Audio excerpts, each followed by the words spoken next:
ഇവാഞ്ചലിയും അനുദിന സുവിശേഷ വിചിന്തനം. ഈശോ മിശിഹായ്ക്ക് സ്തുതിയായിരിക്കട്ടെ. ഇന്നത്തെ സുവിശേഷ ഭാഗം മർക്കോസിന്റെ സുവിശേഷം 8-ാം അധ്യായം 27 മുതൽ 33 വരെയുള്ള തിരുവചനങ്ങളിലെ ഈശോ ശ്ലീഹന്മാരിൽ നിന്ന് ഒരു ഫീഡ്ബാക്ക് എടുക്കുകയാണ്. ജനങ്ങൾ എന്നെപ്പറ്റി എന്തു പറയുന്നു, നിങ്ങൾ എന്നെപ്പറ്റി എന്തു പറയുന്നു? എല്ലാവരും ഒത്തിരി ഉത്തരങ്ങൾ നൽകുന്നുണ്ട്. അതിൽ ഏറ്റവും സുന്ദരമായ ഉത്തരം നൽകുന്നത് പത്രോസ്ലീഹയാണ്. നീ ജീവനുള്ള ദൈവത്തിൻ്റെ പുത്രനായ ക്രിസ്തുവാണ്. ഈശോ ഉടനെ തന്നെ പത്രോസ്ലീഹയോട് പറയുന്നുണ്ട്, പത്രോസേ, നീ ഭാഗ്യവാൻ, മാംസരക്തങ്ങളല്ല സ്വർഗസ്ഥനായ പിതാവാണ് നിനക്കിത് വെളിപ്പെടുത്തി തന്നത്.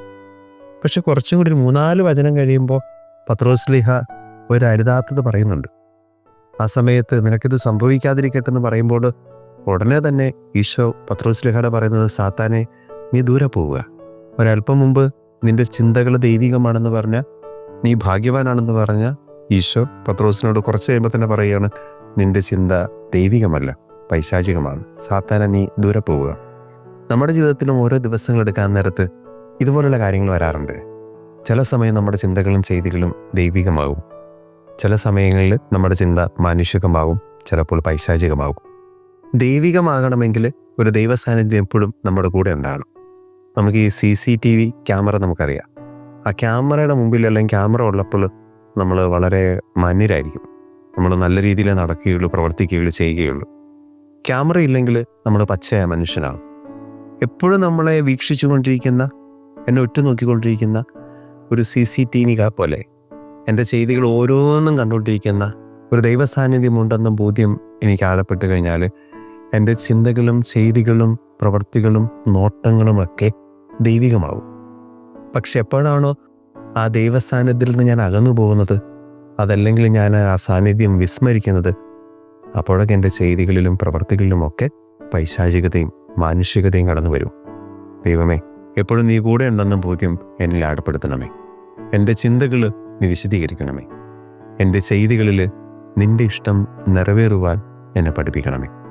ഈശോയുടെ ഓരോ ചെയ്തികളും നമുക്ക് നോക്കുമ്പോഴറിയാം, ഈശോ അവിടുത്തെ ഇഷ്ടമല്ല, പിതാവായ ദൈവത്തിൻ്റെ ഇഷ്ടം മാത്രമേ അന്വേഷിച്ചിരുന്നുള്ളൂ, ചെയ്തിരുന്നുള്ളൂ.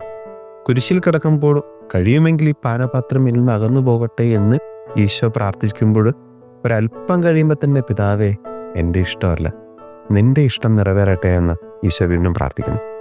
ഇങ്ങനെ സുന്ദരമായി പ്രാർത്ഥിക്കാൻ എന്നെ പഠിപ്പിക്കണമേ. ചില സമയങ്ങളിൽ എൻ്റെ ഇഷ്ടങ്ങൾ നടക്കാനായിട്ട് എൻ്റെതായിട്ടുള്ള കുറേ സന്തോഷങ്ങൾ, എൻ്റെതായിട്ടുള്ള കുറേ പ്രാർത്ഥനകൾ അത് ലഭിക്കാൻ ഞാൻ ആഗ്രഹിക്കുന്നു. അത് കിട്ടാതെ വരുമ്പോൾ ഞാൻ നിരാശനാകുന്നു.